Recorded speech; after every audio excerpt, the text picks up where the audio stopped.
नमस्कार, आप सुन रहे हैं धर्मवीर भारती की रचना गुनाहों का देवता भाग 17।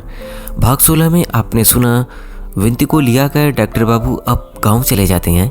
हालांकि जानने से पहले ही चंदर और विनती में कुछ झगड़ा हो जाता है और अब चंदर पूरे घर में अकेले ही रहता है।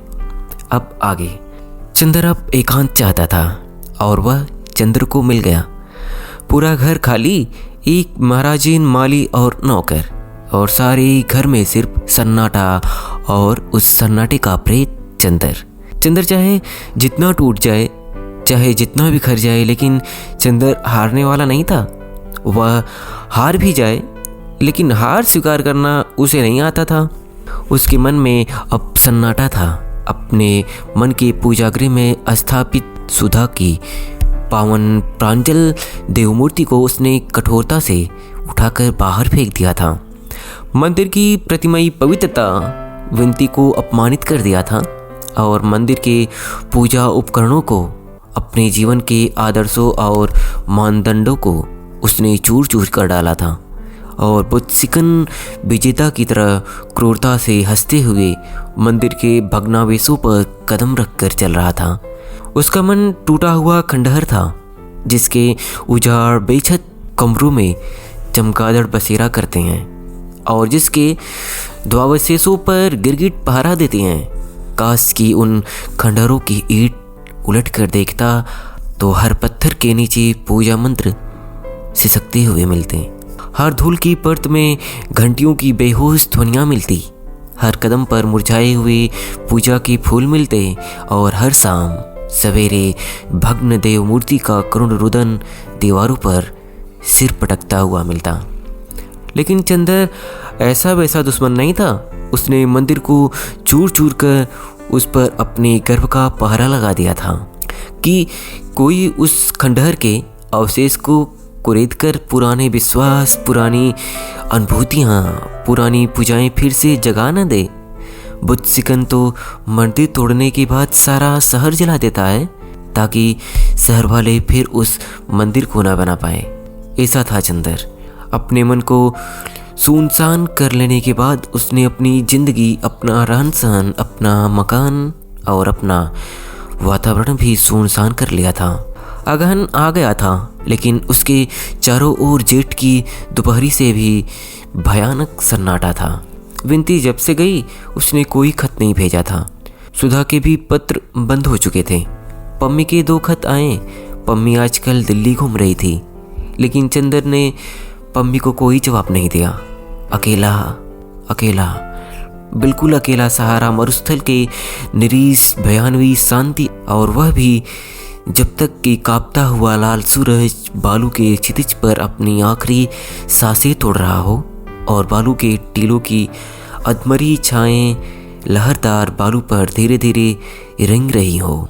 विनती के ब्याह को 15 दिन रह गए थे कि सुधा का एक पत्र आया। मेरे देवता, मेरे नयन, मेरे पंथ, मेरे प्रकाश, आज कितने दिनों बाद तुम्हें खत लिखने का मौका मिल रहा है। सोचा था विनती के ब्याह के महीने भर पहले गांव आ जाऊंगे तो एक दिन तुम्हें आकर देख जाऊंगे, लेकिन इरादे हैं, जिंदगी। अब सुधा अपने जेठ और सास के लड़के की गुलाम है। ब्याह के दूसरे दिन ही चला जाना होगा। तुम्हें यहाँ बुला लेती लेकिन यहाँ बंधन और पर्दा तो ससुराल से भी ज़्यादा बदतर है। और विनती से तुम्हारे बारे में पूछा, वह कुछ नहीं बताई। पापा से इतना मालूम हुआ कि तुम्हारी थीसिस छपने गई है। कन्वोकेशन नज़दीक है। तुम्हें याद है वायदा था कि तुम्हारा गाउन पहनकर मैं फ़ोटो खिंचाऊंगी। वह दिन याद करती हूँ तो जाने कैसा होने लगता है। एक कन्वोकेशन की फ़ोटो खिंचवा कर ज़रूर भेजना। क्या तुमने विनती को कोई दुख दिया था? विनती हरदम तुम्हारी बात पर आंसू भर लाती है। मैंने तुम्हारे भरोसे विनती को वहाँ छोड़ा था। मैं उससे दूर, माँ का सुख उसे मिला नहीं, पिता मर गए। क्या तुम मुझे इतना भी प्यार नहीं दे सकते? मैंने तुम्हें बार बार सहेज दिया था। मेरी तंदुरुस्ती अब कुछ ठीक है लेकिन जाने कैसी है? कभी कभी सिर में दर्द होने लगता है, जी मचलाने लगता है। आजकल वह बहुत ध्यान रखते हैं, लेकिन वे मुझको समझ नहीं पाए। सारे सुख और आज़ादी के बीच मैं कितनी असंतुष्ट हूँ, कितनी परेशान हूँ। लगता है हजारों तूफान हमेशा नसों में गहराया करते हैं। चंदर, एक बात कहूँ, अगर बुरा ना मानो तो? आज शादी के 6 महीने बाद भी यही कहूँगी। चंदर, तुमने अच्छा नहीं किया। मेरी आत्मा सिर्फ तुम्हारे लिए बनी थी। उसके रेशे में वे तत्व हैं जो तुम्हारी ही पूजा के लिए थे। तुमने मुझे दूर फेंक दिया, लेकिन इस दूरी के अंधेरे में भी जन्म जन्मांतर तक भटकती हुई सिर्फ तुम्ही को ढूंढूंगी। इतना याद रखना। और इस बार अगर तुम मिल गए तो जिंदगी की कोई ताकत, कोई आदर्श, कोई सिद्धांत, कोई प्रवंचना मुझे तुमसे अलग नहीं कर सकेगी। लेकिन मालूम नहीं पूर्वजन्म सच है या झूठ। अगर झूठ है तो सोचो चंदर कि इस अनादिकाल के प्रवाह में सिर्फ एक बार मैंने अपनी आत्मा का सच ढूंढ पाया था, और अब अनंत काल के लिए उसे खो दिया। अगर पूर्वजन्म नहीं है तो बताओ मेरे देवता, क्या होगा? करोड़ों सृष्टियाँ होंगी, प्रलय होंगे, और मैं अतृप्त चिंगारी की तरह असीम आकाश में तड़पती हुई अंधेरे की हर परत से टकराती रहूँगी। न जाने कब तक के लिए। जो दूरी बढ़ती जा रही है, त्यों त्यों पूजा की प्यास बढ़ती जा रही है। काश मैं सितारों के फूल और सूरज की आरती से तुम्हारा पूजा कर पाती। लेकिन जानते हो मुझे क्या करना पड़ रहा है? मेरे छोटे भतीजे नीलू ने पहाड़ी चूहे पाले हैं। उनके पिंजड़े के अंदर एक पहिया लगा है और ऊपर घंटियां लगी हैं। अगर कोई अभागा चूहा उस चक्र में उलझ जाता है तो ज्यों-ज्यों छूटने के लिए वह पैर चलाता है, त्यों-त्यों चक्र घूमने लगता है, घंटियां बजने लगती हैं। नीलू बहुत खुश होता है, लेकिन चूहा थक कर बेदम होकर नीचे गिर पड़ता है। कुछ ऐसे ही चक्र में फंस गई हूँ चंदर। संतोष सिर्फ इतना है कि घंटियाँ बजती हैं तो शायद तुम उन्हें पूजा की मंदिर की घंटियाँ समझते होंगे।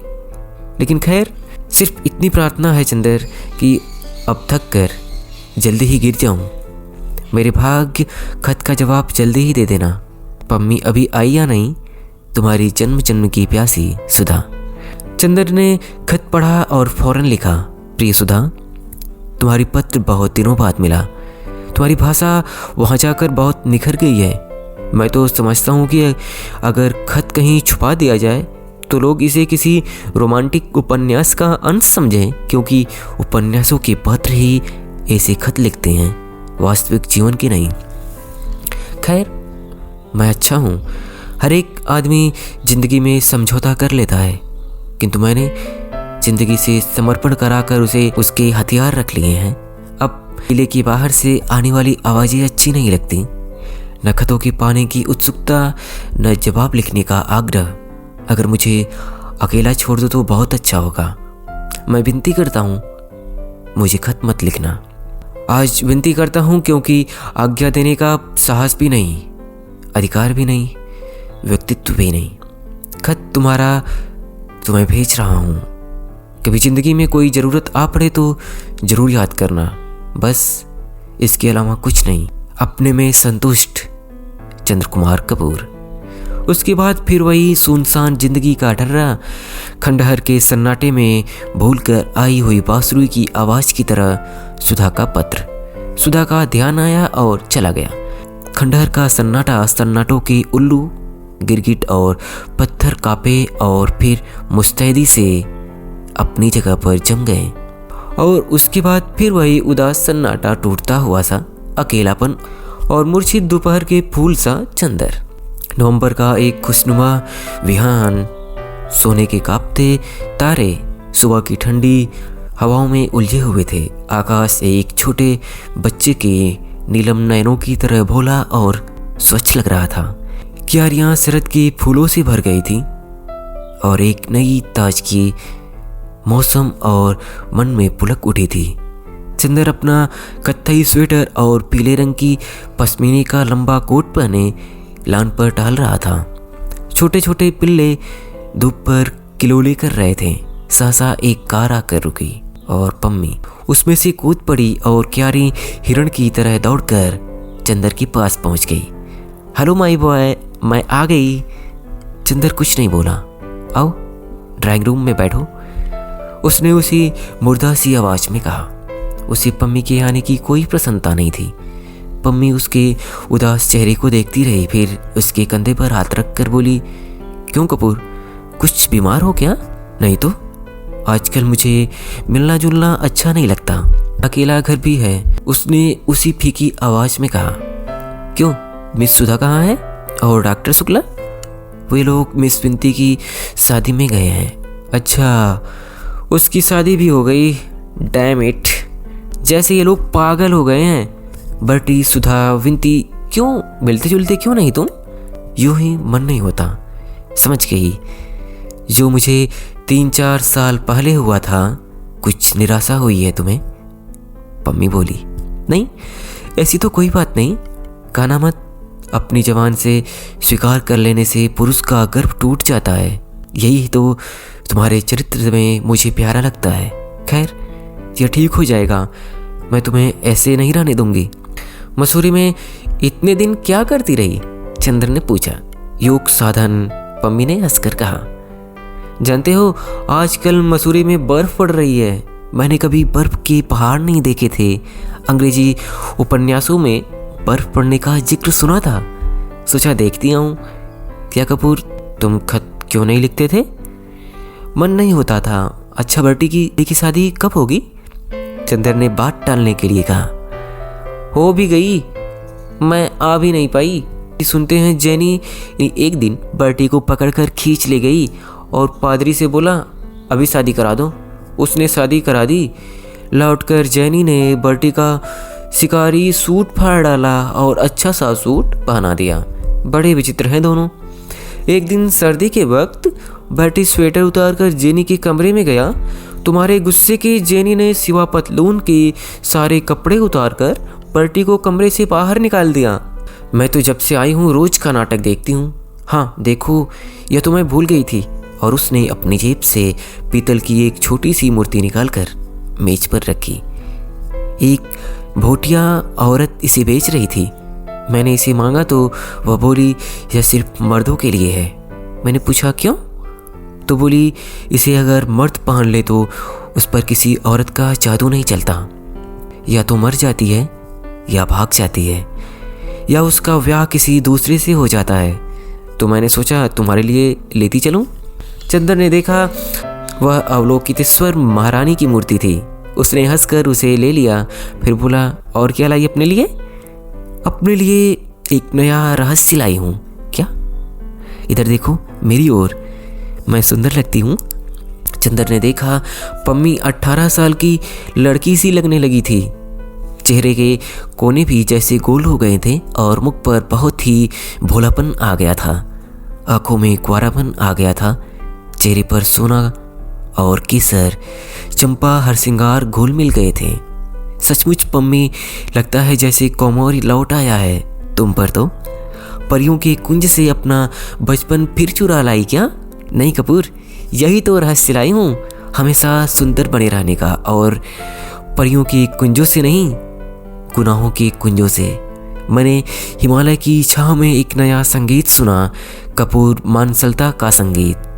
मसूरी के समाज में घुल मिल गई और मादक अनुभूतियाँ बटोरती रहीं बिना किसी पश्चाताप के। और मैंने देखा कि दिनों दिन निखरती जा रही हूँ। कपूर, सेक्स इतना बुरा नहीं जितना मैं समझती थी। तुम्हारी क्या राय है? हाँ, मैं देख रहा हूँ सेक्स लोगों को उतना बुरा नहीं लगता जितना मैं समझता था। नहीं चंदर, सिर्फ इतना ही नहीं।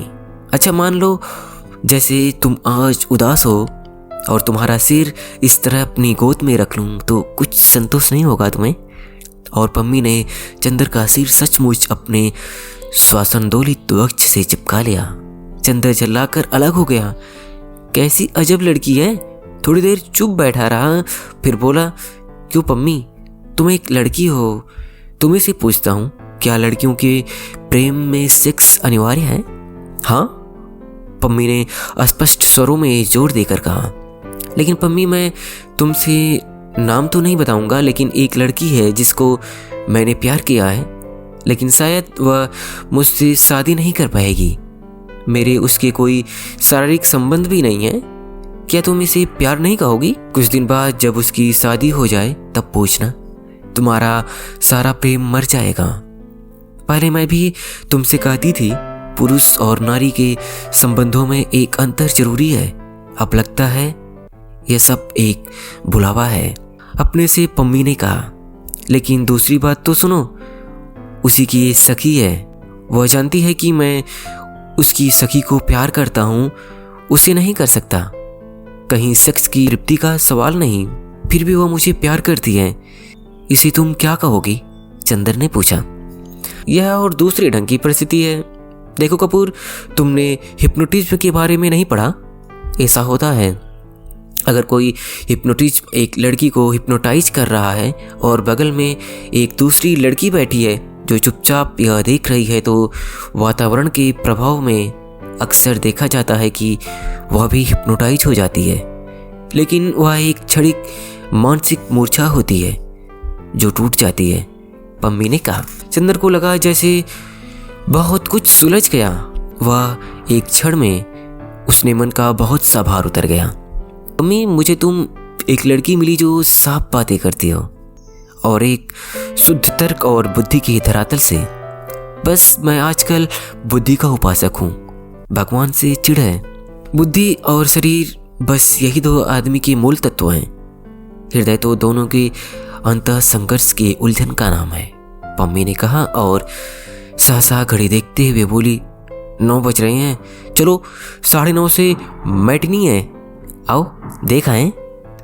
मुझे कॉलेज जाना है, मैं जाऊंगा नहीं कहीं। आज इतवार है प्रोफेसर कपूर, पम्मी चंदर को उठाकर बोली। मैं तुम्हें उदास नहीं होने दूंगी, मेरे मीठे सपने। तुमने भी मुझे इस उदासी के इंद्रजाल से छुड़ाया था, याद है ना? और चंदर के माथे पर अपने गर्म मुलायम होठ रखती हैं। माथे पर पम्मी के होठों की गुलाब आग चंदर की नसों को गुदगुदा गई। वह क्षण भर के लिए अपने को भूल गया। पम्मी के रेशमी फ्राक के गुदगुदाते हुए स्पर्श, उसके वक्ष की अलभ्य गरमाई और उसके स्पर्श के जादू में खो गया। उसके अंग अंग में सुबह की शबनम ढलकने लगी। पम्मी उसके बालों को उंगलियों से सुलझाती रही, फिर कपूर के गाल थपथपा कर बोली, चलो। कपूर जाकर बैठ गया। तुम ड्राइव करो, पम्मी बोली। चंदर ड्राइव करने लगा और पम्मी कभी उसके कॉलर, कभी उसके बाल, कभी उसके होठों से खेलती रही। साथ चांद की रानी ने आखिर अपनी निगाहों के जादू से सन्नाटे के प्रेत को जीत लिया। स्पर्श के सुकुमार रेशमी तारों ने नगर की आग को शबनम में सींच दिया। उबड़ खाबड़ खंडहर की अंगों के गुलाब की पंखुड़ियों से ढक दिया और पीड़ा के अंधियारे को सीपियों पलकों की झरने वाली दूधिया चांदनी से धो दिया।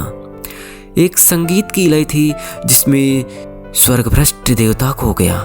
संगीत की लय थी या उद्दाम यौवन का भरा हुआ ज्वार था जो चंदर को एक मासूम फूल की तरह बहा ले गया। यहाँ पूजादीप बुझ गया था, वहाँ तरुणाई की सांस की इंद्रधनुषी झिलमिला उठी थी। जहाँ फूल मुरझाकर धूल में मिल गए थे, वहाँ पुखराजी स्पर्श के सुकुमार हरसिंगार झर पड़े।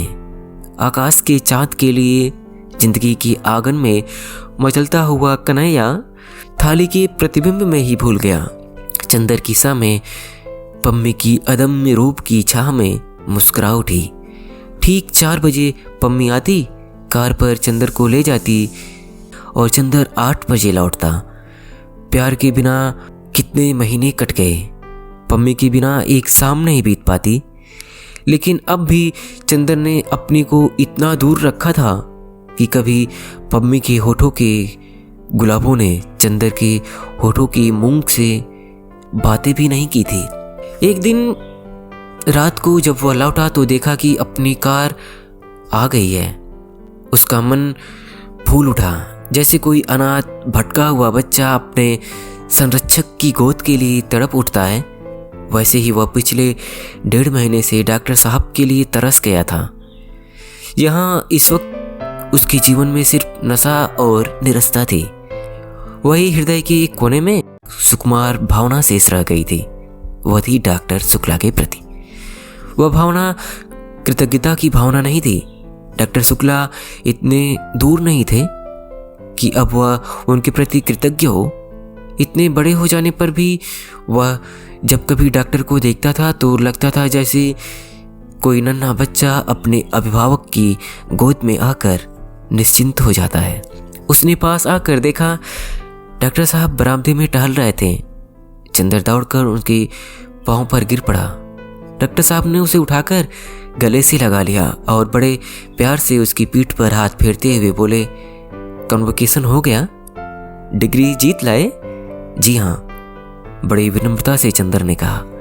बहुत ठीक, अब डीलिट की तैयारी करो, तुम्हें जल्दी ही सेंट्रल गवर्नमेंट में जाना है। डॉक्टर साहब बोले, मैं तो 15 जनवरी को दिल्ली जा रहा हूँ, कम से कम साल भर के लिए। इतनी जल्दी ऑफर आ गया? चंदर ने अचरज से पूछा। मैं उन दिनों दिल्ली गया था ना, तब एजुकेशन मिनिस्टर से बात हुई थी।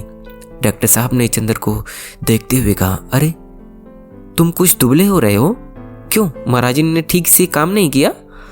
नहीं, चंदर हंस कर बोला। विंती की शादी ठीक ठाक हो गई? विंती की शादी?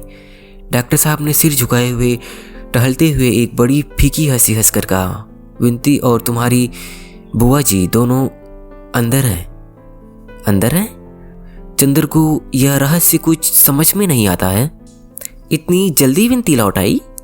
विंती गई ही कहाँ? डॉक्टर साहब ने बहुत चुपचाप सिर झुकाकर कहा और बहुत करुण उदासी उनके मुंह पर छा गई। वह बेचैनी से बरामदे में टहलने लगे। चंदर का साहस नहीं हुआ कुछ पूछने का। कुछ अमंगल अवश्य हुआ है। वह अंदर गया। बुआ जी अपनी कोठरी में सामान रख रही थी और विंती बैठी सिल पर उड़द की भीगी दाल पीस रही थी। विंती ने चंदर को देखा, दाल में सने हुए हाथ जोड़कर प्रणाम किया, सिर को आंचल से ढककर चुपचाप दाल पीसने लगी। कुछ बोली नहीं।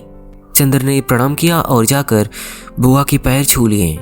अरे चंदर है, आओ बेटवा, हम तो लूट गए। और बुआ वही देहरी पर सिर थाम कर बैठ गई। क्या हुआ बुआ जी? होता का भैया, जौना बदा रहा भाग में वही बाबा। और बुआ ने अपनी धोती से आंसू पोंछ कर बोली, ये हमारी छाती पर मूंग दरे के लिए बदी रही तौन जमी है।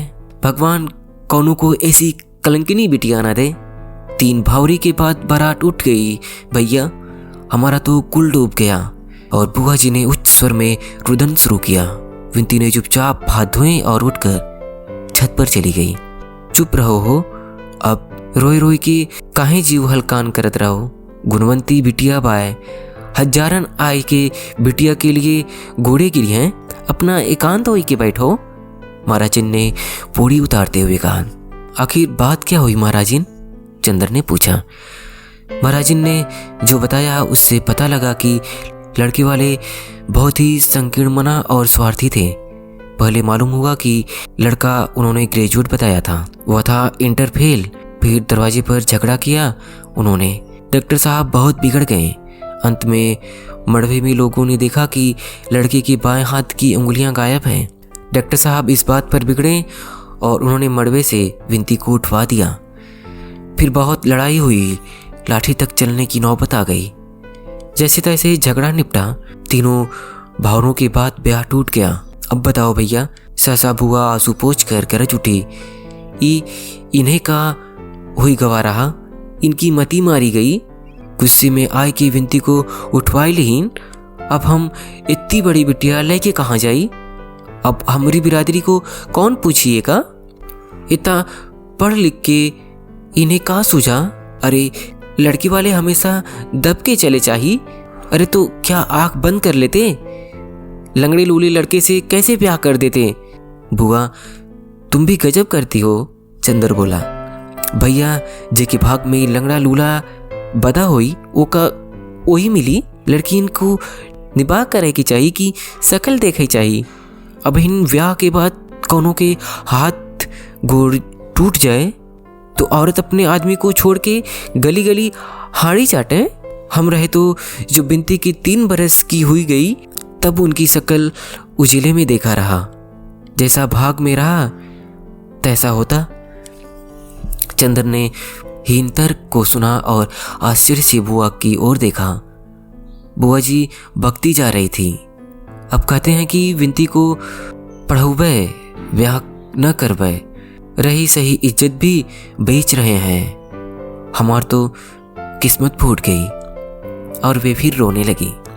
पैदा हो काहे नहीं मर गई, कुल बोरनी कुलच्छनी अभागिन। सहसा विनती छत से उतरी और आंगन में आकर खड़ी हो गई। उसकी आंखों में आग भरी थी। वह चीख कर बोली, बस करो माँ जी। वह चीख कर बोली, बहुत सुन लिया मैंने, अब और बर्दाश्त नहीं होता। तुम्हारे कोसने से अब तक नहीं मरी, न मरूंगी। अब मैं सुनूंगी नहीं, मैं साफ कह देती हूँ।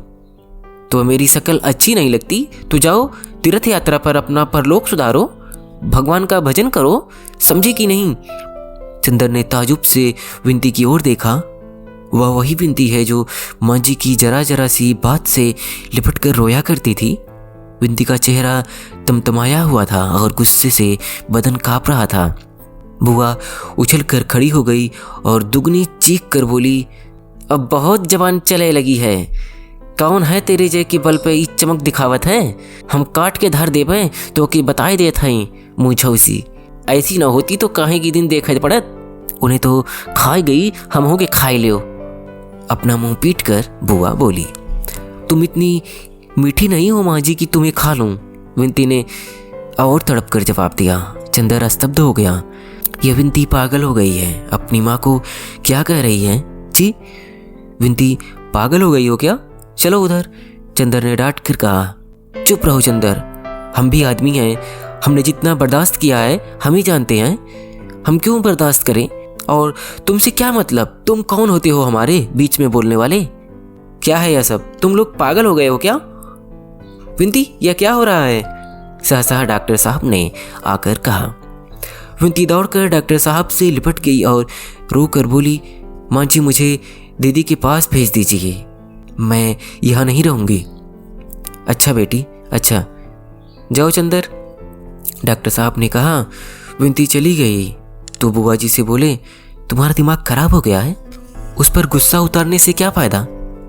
हमारे सामने ये सब बात करोगी तो ठीक नहीं होगा। अरे हम काहे बोलबे, हम तो मरी जाई तो अच्छा है। बुआ जी पर जैसे देवी माँ आ गई हो, इस तरह से झूम झूम कर रो रही थी।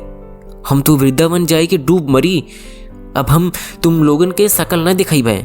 हम मर जाई तो चाहे विनती को पढ़ायो, चाहे नचायो, चाहे गवायो, हम अपनी आँख से न दिखवाए। उस रात को किसी ने खाना नहीं खाया। एक विचित्र सा विषाद सारे घर पर छाया हुआ था। जाड़े की रात का गहन अंधेरा खामोश छाया हुआ था, महज एक अमंगल छाया की तरह। कभी कभी बुआ जी का रुदन अंधेरे को झकझोर जाता था। सभी चुपचाप भूखे सो गए। अगर आपको हमारी स्टोरी टेलिंग पसंद हो तो एक लाइक करिएगा। शेष नेक्स्ट पार्ट में।